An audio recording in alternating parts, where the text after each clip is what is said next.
Hi, and welcome to another episode of Why Australia. I hope you've all had a wonderful week.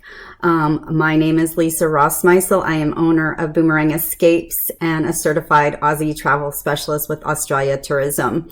And I've been visiting you on Sunday afternoons here on the Australia Travel Expert page to share with you all the incredible things that are Australia and why you should go to Australia. This August and September, we've been focusing on one of Australia's territories, the Northern Territories, and we are back in this most diverse territory that Australia has. It has a reputation for being remote, but we will come back to that because, as you know, if you've been watching me on Sundays, we like to start with some Aussie lingo. Today is actually not so much lingo as a feature. Today's lingo, and it actually, my scheduling program, it already posted early on the Australia Travel Expert Facebook page. But anyway, this week's Aussie lingo is tea tree. A tea tree is an aromatic tree whose oils have healing qualities. Also, tea tree spelled T-I instead of T-E-A.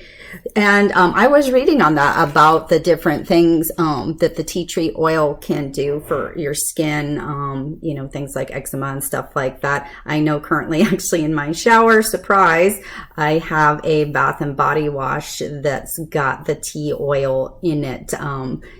From probably past experiences, I keep a lot of the Australian oils. And one of the things I'm always fascinated in, particularly like with this and within the Northern Territory, is the Aboriginal culture and their use of nature for healing. So this would be one thing. So again, tea tree is our lingo lesson for this week. And we will get back into this remote, diverse territory, the Northern Territory, as we've mentioned on the map. If you look right here about where from my hand up, all this way up to the green, that is Australia's Northern Territory. So it's quite vast. Again, the country is quite vast.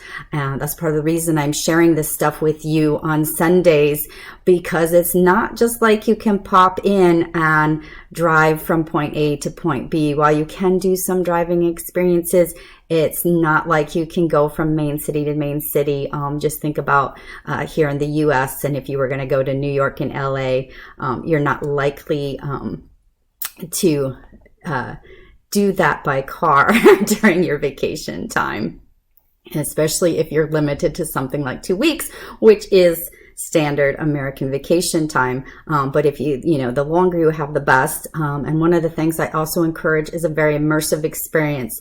So today's destination in the Northern Territory is Kakadu. Kakadu is Australia's largest national park. It is also a World Heritage Site. And I don't know if you've noticed as we're doing these videos, how many World Heritage Sites Australia has. Just another incredible reason why you should go to Australia.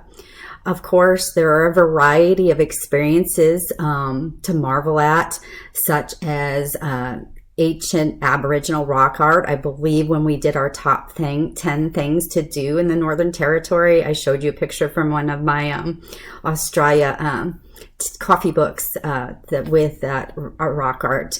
You can also cruise the yellow water billabong, and there's the massive bird life, as well as seeing the impressive saltwater crocs at a up-close range, and Maguk waterfall.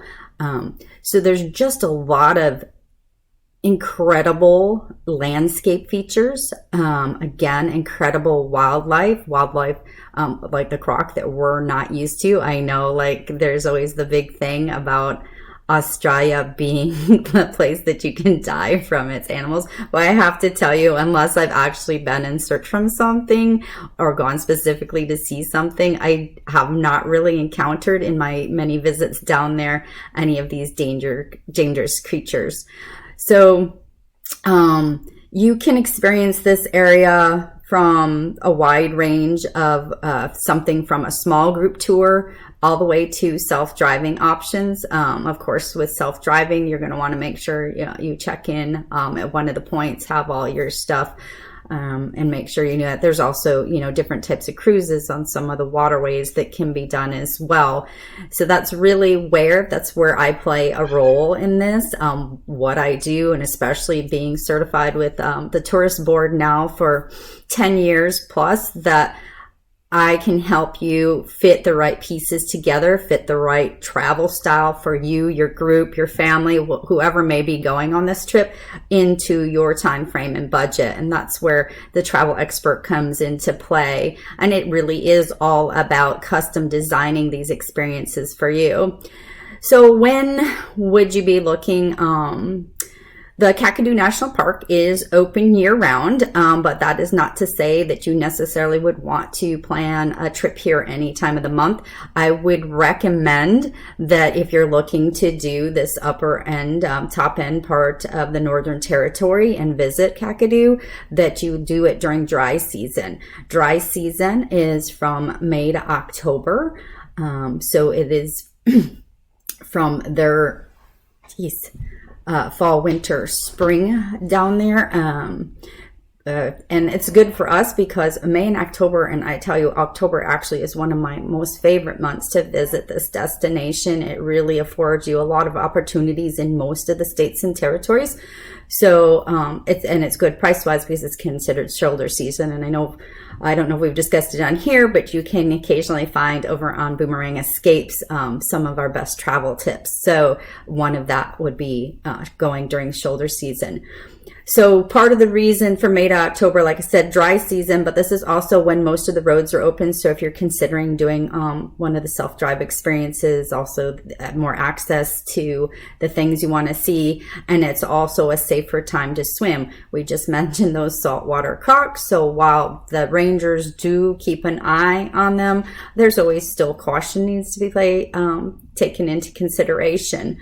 To access Kakadu National Park, your gateway is going to be Darwin. Darwin is the capital of the Northern Territory. You can take flights into there. We also talked last week about the GON, which is a train so if you were combining, like we said, South Australia and the Northern Territory, you could take the train up there to access Darwin as well.